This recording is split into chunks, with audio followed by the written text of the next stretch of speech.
मित्रांनो, आपल्या ब्रेव अर्णवने ईश्वरीचे प्राण वाचवलेले आहे आणि ईश्वरीचे प्राण वाचवून ईश्वरीवर त्याचा किती जीव आहे हे त्याने दाखवून दिलेलं आहे.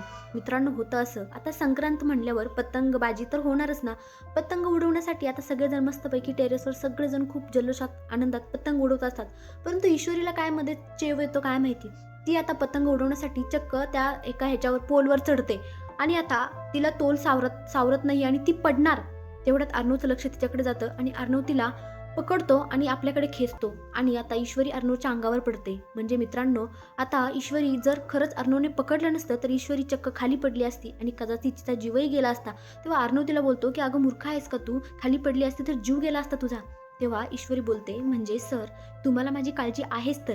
तेव्हा अर्णव आता काहीच बोलत नाही. म्हणजे आता अर्णवने ईश्वरीची जीव वाचून दाखवून दिला आहे की अर्णवला खरंच ईश्वरीची किती काळजी आहे. आणि आता असं बोलल्याच्या नंतर अर्णवच्या हातालाही खूप लागलेलं आहे, त्याच्या बोटातून रक्त येत आहे. त्यामुळे तो असं करतो तेव्हा ईश्वरी लगेच त्याचं बोट आपल्या तोंडात घेऊन त्याचं रक्त हे चोखायला सुरुवात करते. म्हणजे ते असतं ना, ते रक्त चोखतात असं. तर आता इकडे मात्र खरंच या दोघांची जोडी खरंच क्यूट आहे. अर्णव काय यार तू, म्हणजे तोंडावर दाखवतोय राग, परंतु त्याच्या मनात तर खूप प्रेम आहे ईश्वरीविषयी. त्याला सुद्धा वाटत नाही की ईश्वरी त्याच्यापासून दूर जावी. ईश्वरीला जर काही झालं तरी त्याचा जीव राहणार नाही. खरंच ग्रेट आहे यांची जोडी. तुम्हाला काय वाटतं, कधी एकत्र येतील हे, कधी देण्यातला गैरसमज दूर होईल? कमेंटमध्ये नक्की सांगा. धन्यवाद.